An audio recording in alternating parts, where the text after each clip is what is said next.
Hello there guys! For this video, panoorin nyo naman habang kami ay nagtatanim nitong ating mga Vietnam RS para makita nyo tuloy kung anong klaseng paso yung ginagamit namin, yung media na ginagamit namin sa pagtatanim at kung paano itinatanim itong mga Vietnam RS na to. Kasi may nagtatanong din sa atin ng ating mga suki o mga subscribers kung paano itanim itong mga Vietnam RS na to. Ayan, kita niyo yung ginagamit namin sa pagtatanim ay river sand. Kung tinatanong nyo kung saan to nabibili, meron po nito sa hardware. Basta tanong nyo lang po kung sa river ba talaga nang galing. Kasi po yung iba sa quarry nang galing. Parang dinudurog lang nila yung malalaking bato. Hindi po ganun. Kailangan talaga yung galing sa river. Kasi ito po, meron akong kaibigan na may hardware. Sinasabi niya talaga na yan ay galing sa ilog talaga. Talagang ilog talaga. Ha? Ayan. So, ayan, nakita nyo kung gaano kaganda itong isang Vietnam RS na to na itinanim nila. Napaka-macho. Ayan. Tapos yung paso na ginagamit namin ay cone pot.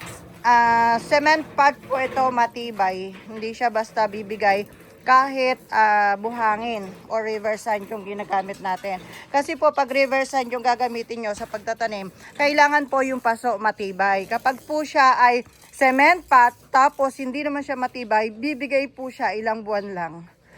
Kasi po mabigat yung river sand. Kaya kailangan matibay yung cement pot na gagamitin ninyo. Ayan yung iba na sa mga naitanim ngayon. Ayan, para kasing nababagayan ako kapag dito sa cone pot po sila itinanim. Compare po doon sa mga paso na ganito na mababa. Wait lang, Joel, patingin niya. Wait lang. Teka lang, sa kabila ko. O, di ba pag nabili nyo ganito, ayan, ganyan yung pinakaibaba niya. Ganyan pag nabili nyo. So, pag itatanim, sige, open mo. May nakalagay kasi sa kanyang parang ipa at saka kokopit. Dahan-dahan baka maalis yung ugat. So, inaalis po namin yun kasi pwede siyang mabulok dahil dyan sa ipa na yan, nakakabulok yan eh. Tsaka sa ano na yan, kung ano-ano man yan. Tanyo may ugat na. Kapag nabili nyo po yan, nakabalot na ganyan, may ugat na. Kaya lang mahina pa yung ugat niya, hindi pa siya ganun katibay.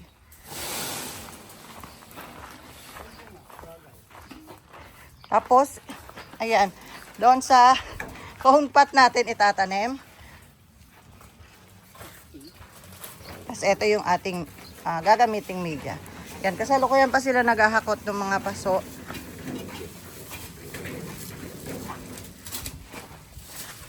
Yan, pakitanim muna nga ito.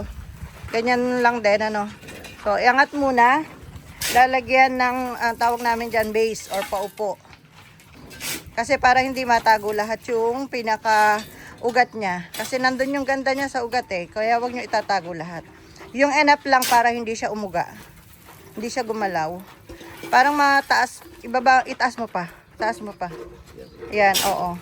So, konti lang halos yung binabaon na pinakaugat niya. Huwag nyo babaon lahat kasi yun nga yung maganda. So yung iba nga yan, mababaw lang yung tanim tapos tatalian lang para wag gumalaw. Eh ayoko naman ng ganung masyadong mababaw kasi pagdating sa pagbebenta nagkakaproblema.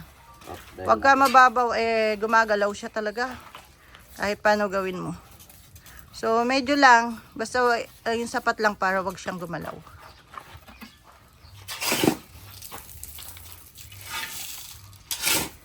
Ayan. Lalagyan muna kasi mataas yung paso na yan. Lalagyan muna ng pang ilalim. Tsaka yun yung enough na river sand para doon gumalaw yung ugat niya. Yan. Tsaka nyo lang iporma. Ipwesto. Depende doon sa sayo ng kanyang mga ugat. Yung iba kasi pahiga. So gawin natin ang pagtatanim sa pahiga. So tinan nyo, pormahan nyo po yung RS na nabili nyo. Yung Vietnam RS. Kung paano siya magandang itanim. So, yun yung bagayan nyo ng paso. Kapag pahiga, hindi bagay sa cone pot. Kapag yung forma niya pababa, ayun, bagay rin siya sa cone pot.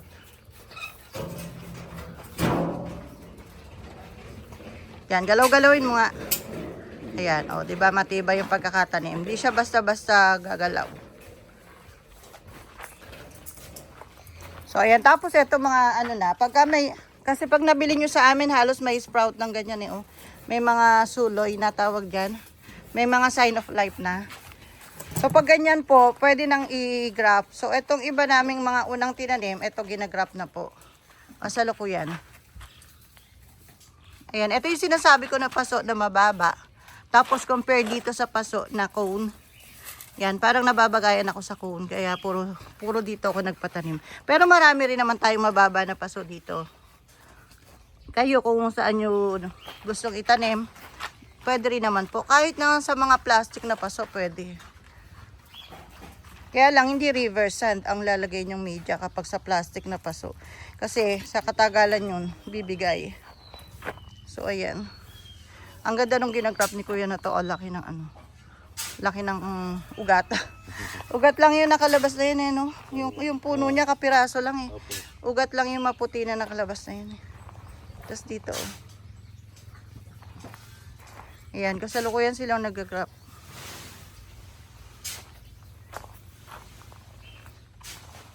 Yan, ang gaganda kasi nila eh. Kaya maraming naloloko dito eh. Magaganda. Tapos eto pa tayo. Eto pa yung ibang kailangang i-graft. Ayan, may mga buhay na sila kasi. Kaya yun yung inuna namin kasi mahaba na yung sanga niya. Tapos eto yung iba.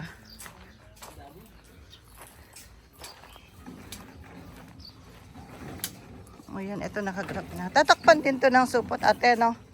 Lalagyan din ng supot na papel katulad ng itong mga ating mga local RS. Kapag in-wrap, may supot na papel na ganito. Bukod sa plastic, ito una plastic. Yan, una plastic. Tapos, lalagyan ng supot na papel na ganito. So, same procedure din.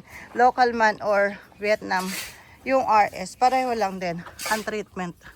Ganon lang din yung pag-grap.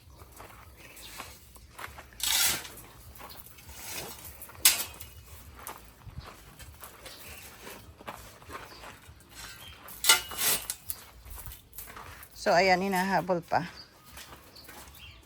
Yung pagtatanim.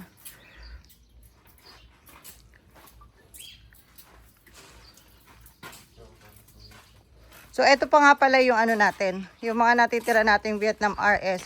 Pinost ko na po ito sa ating Facebook page, Royal Garden of Bougainvillea. Kung gusto nyo pong mamili, visit nyo lang po or follow lang po kayo doon sa page namin. Kapangalan po nitong ating YouTube channel, Royal Garden of Bougainvillea. Kapag wala na doon ka bumili, pinipili kasi una yung may ano na, sign of life na. Dahan-dahan ang paghawak kasi hindi pwede nagagasgas. Ayun sa gabi doon no, may mga ano na. Kaya lang mag-ingat ka sa pagdukot. Hindi pwede nagkakabanggaan.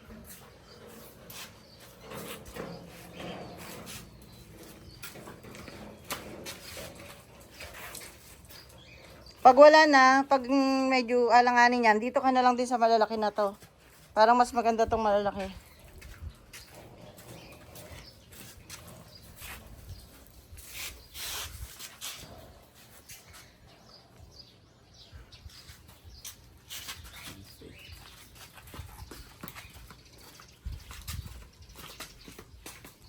So, ayan po kung gusto nyo pong mamili.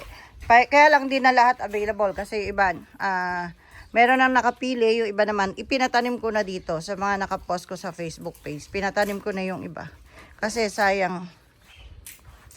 Ano po ito, mga 21 jewels na po siya pink from Vietnam. Madali pong tumubo. Kahit nandyan lang siya kasi may kasama na siyang media. Madali lang po siyang tumubo. Kahit naman po yung mga cuttings natin ng 21 jewels, madali pong tumubo. Kasi siya, makatas. Hindi parang tuyo yung sanga, ganon. Yung puno, hindi po ganon. Makatas po siya, kaya madali siyang patubuin. So, that's all for today's vlog. So, yan po ang update sa ating mga Vietnam RS. Ayan, so marami na covered yung video natin na to. Ano yung media, paano itanim, ano yung paso na ginagamit, kailan dapat i-graft. So lahat yun ay natutuhan nyo dito. At pag ba nag-graft, meron pang papel o may plastic, ayan, na-touch din natin yung lahat ng yan. Yan, thank you!